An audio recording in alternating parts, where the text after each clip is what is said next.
خدا کے پیغام کی تبلیغ کے لیے آپ صلی اللہ علیہ وسلم تمام قبائل کو جمع کر کے ان کو بار بار تبلیغ کرتے، لیکن نتیجہ وہی آتا جو پہلے آ چکا تھا۔ ہجرت حبشہ ہو یا شیب ابی طالب میں محصور ہونا ہو یا پھر عام الحزن کا حضور پر گزرنا ہو، ہر حال میں اللہ تعالیٰ کی رضا پر حضور راضی رہے۔ آپ کو خوش آمدید کہتے ہیں سیرت النبی صلی اللہ علیہ وسلم کے 4 ایپیسوڈ کے اندر۔ آج ہم بات کریں گے کہ حضور اکرم صلی اللہ علیہ وسلم کو کیسے شیب ابی طالب میں محصور کر دیا گیا اور کیسے کیسے آپ پر مظالم ڈھائے گئے اور آپ نے ان کو برداشت کیا۔ سب سے پہلے یہ دیکھتے ہیں کہ جب نبی اکرم صلی اللہ علیہ وسلم نے اپنی بات سب لوگوں کو کہی اور نتیجے کے طور پر لوگوں نے آپ کی بات کو زیادہ اہمیت نہ دی، تو پھر وہ ظلم و ستم پر اتر آئے۔ کفار مکہ کو جب اس بات کا علم ہوا کہ تیزی کے ساتھ اسلام بڑھ رہا ہے، یہ ہو سکتا ہے کہ کل کو ان کی تعداد بڑھ جائے اور یہ میجورٹی بن جائیں اور ہم مائنورٹی بن جائیں، تو نبی اکرم صلی اللہ علیہ وسلم نے مسلمانوں کو حکم دیا کہ تم حبشہ کی طرف ہجرت کر جاؤ۔ مکہ سے تھوڑا سا دور ایک علاقہ تھا جسے حبشہ کہا جاتا ہے۔ یہ وہ علاقہ ہے جس کے والی کو نجاشی کہا جاتا تھا۔ نجاشی بڑا رحم دل اور بڑا ہی نرم مزاج آدمی تھا، تو ابتدائی طور پر مسلمانوں نے حبشہ کی طرف ہجرت کی، جس میں 11 مرد اور 4 عورتیں ہیں۔ اب حضور اکرم اور آپ کا سارا خاندان مکہ میں موجود تھا۔ کفار نے سوچا کیوں نہ حضور کو ڈائریکٹ اذیت دی جائے اور ان کے قتل کا منصوبہ بنایا جائے۔ انہوں نے طرح طرح کی اذیتیں دیکھ کر آپ کو دیکھ لیا تھا، لیکن اب وہ آپ کا سوشل بائیکاٹ کرنا چاہتے تھے۔ اس لیے انہوں نے ایک معاہدہ لکھا اور اس معاہدے میں یہ طے پایا کہ کوئی بھی عرب قبیلہ قریش، خاص طور پہ بنو ہاشم کے ساتھ کوئی معاملہ نہیں کرے گا، چاہے وہ خرید فروخت ہو، نکاح کا معاملہ ہو، کوئی لین دین ہو، کوئی بھی ایسا معاملہ جو ایک قبیلے کو دوسرے قبیلے کے ساتھ جوڑتا ہے وہ نہیں ہوگا، حتیٰ کہ ان کو کھانا پینا بھی نہیں دیا جائے گا۔ تو حضرت ابو طالب اپنے سارے خاندان کو لے کر اور حضور کو لے کر مکہ کے قریب ایک پہاڑ کی اوڑ میں چلے گئے۔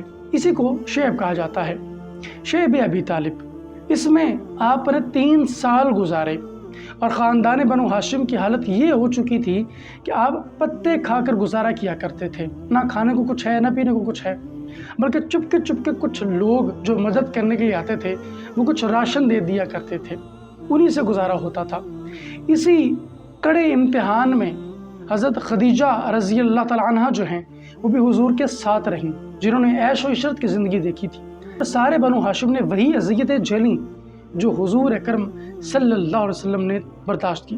یہ معاہدہ 3 سال تک چلا۔ اس معاہدے کو لکھنے والے کا نام منصور بن اکرمہ تھا۔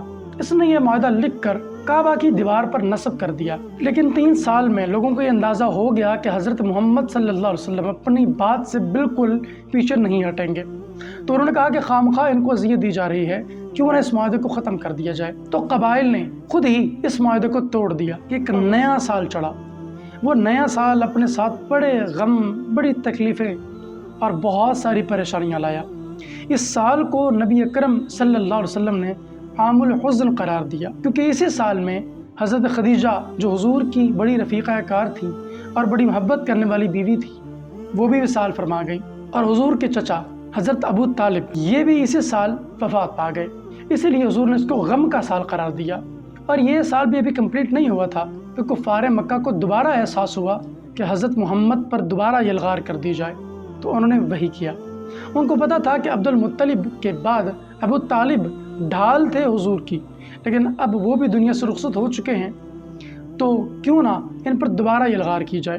اور حضرت خدیجہ بھی اپنے مال اور متاع کے ذریعے حضور کی بڑی خدمت کیا کرتی تھی اور بڑی ہیلپ کرتی تھی۔ اب وہ بھی دنیا میں نہیں رہی تو ہمارے لیے راستہ خالی ہے۔ لیکن حضور اکرم صلی اللہ علیہ وسلم کچھ دیر کے لیے مکہ سے چلے گئے اور طائف پہنچے، اور آپ نے سوچا کہ کیوں نہ طائف جا کر تبلیغ کی جائے۔ جب آپ طائف گئے تو یہ ایک ایسا علاقہ تھا جس میں 3 بھائی بہت بڑے عہدوں پر فائز تھے، بلکہ سردار ہی مانے جاتے تھے، اور یہ شہر انہی کے نام سے جانا جاتا تھا۔ ایک کا نام بتایا جاتا ہے عبد یا لیل، ایک بھائی کا نام مسعود تھا، اور تیسرے بھائی کا نام حبیب تھا۔ جب آپ صلی اللہ علیہ وسلم نے ان کو تبلیغ کی اور دین کی بات پہنچائی اور اللہ کا پیغام ان تک پہنچایا، تو ان لوگوں نے بالکل ماننے سے انکار کر دیا اور نہایت ترس روئی سے حضور کو کہا کہ آپ یہاں سے چلے جائیں، آپ کا یہاں کوئی کام نہیں۔ بلکہ ستم بالائے ستم یہ کیا کہ آپ کے پیچھے شہر کے غنڈے لگا دیے۔ ان غنڈوں نے یہ کیا کہ آپ صلی اللہ علیہ وسلم کو ہر طرف سے برا بھلا کہتے اور آپ کو پتھر مارتے۔ یہ اس قدر ظالم تھے کہ دائرہ بنا کر انہوں نے حضور پر ظلم کیا، درمیان میں حضور کو کھڑا کر دیا اور پتھر مارنا شروع کر دیے اور تانے کستے تھے اور عجیب و غریب باتیں کرتے، ساحر اور مجنون کہتے۔ اور جب حضور کے ایک پاؤں پر پتھر مارتے، حضور اسے اوپر اٹھا لیتے، دوسرے پاؤں پر پتھر مارتے اور اتنے پتھر حضور پر برسائے کہ حضور کا مبارک بدن لہو لہان ہو گیا اور جوتے جو تھے وہ خون سے بھر گئے اور حضور زخموں سے نڈھال ہو گئے اور وہاں سے نکل کر ایک اور وادی میں چلے گئے۔ وہاں پر ایک انگور کی بیل لگی ہوئی تھی، وہاں پر حضور اکرم صلی اللہ علیہ وسلم لیٹ گئے۔ ایک شخص تھا جس کا نام عتبہ بن ربیعہ بتایا جاتا ہے، یہ اگرچہ کافر تھا لیکن اس کو حضور کی یہ حالت دیکھ کر بہت ترس آیا۔ اس نے اپنے غلام عداس کو حضور کی طرف بھیجا اور چند انگور کے خوشے دیے اور کہا کہ جا کر ان کو دے دو۔ جب حضور اکرم صلی اللہ علیہ وسلم نے تناول فرمائے، آپ کو کچھ راحت ہوئی۔ جب حضور اکرم صلی اللہ علیہ وسلم کی حالت ہوئی تو اللہ تعالیٰ نے ایک فرشتہ بھیجا جو یہ پیغام لے کر آیا کہ اگر آپ حکم کریں تو ان دونوں پہاڑوں کو آپس میں ملا دیا جائے اور یہ ساری آبادی یہاں پر پیس کر رہ جائے اگر آپ حکم دیں۔ لیکن حضور نے منع کر دیا اور ان کے لیے دعا فرمائی اور یہ کہا کہ یہ لوگ مجھے نہیں جانتے۔ آپ صلی اللہ علیہ وسلم نے مطعم بن عدی نامی ایک شخص کو پیغام بھیجا۔ یہ وہ شخص تھا جو بہت شریف النفس مانا جاتا تھا اس پورے علاقے کے اندر۔ اس کو پیغام بھیجا کہ مجھے اپنی پناہ میں لو۔ اس شخص نے جب حضور کو اپنی پناہ میں لیا تو وہ شخص اور اس کے بیٹے حضور اکرم صلی اللہ علیہ وسلم کی حفاظت میں ہر طرف سے آ گئے۔ عرب کا یہ دستور تھا کہ اگر کسی کو پناہ میں لیتے تھے تو پھر اس کے لیے اپنی جان تک کو قربان کر دیتے تھے۔ چنانچہ وہ اور اس کے بیٹے تلواروں کے سائے میں حضور کو مکہ لے کر آئے۔ کسی شخص کی یہ جرأت نہ پڑ سکی کہ آگے بڑھ کر ان کا مقابلہ کر سکے، لیکن حضور اکرم صلی اللہ علیہ وسلم جیسے ہی مکہ پہنچے تو آپ نے پھر تبلیغ کا سلسلہ شروع کر دیا، چونکہ اللہ کی طرف سے حکم تھا۔ لیکن انہی دنوں میں عرب کے اندر بڑے بڑے میلے لگنا شروع ہو گئے جو کہ ہزاروں سالوں سے لگتے آ رہے تھے۔ ان میں مجنتا، ذوالمجاز اور اکاز کا میلہ تھا۔ اس میں علمی، فکری اور ہر طرح کی باتیں ہوتی اور لوگ دور دراز سے خرید و فروخت کے لیے آتے، ہندوستان سے بھی لوگ جاتے۔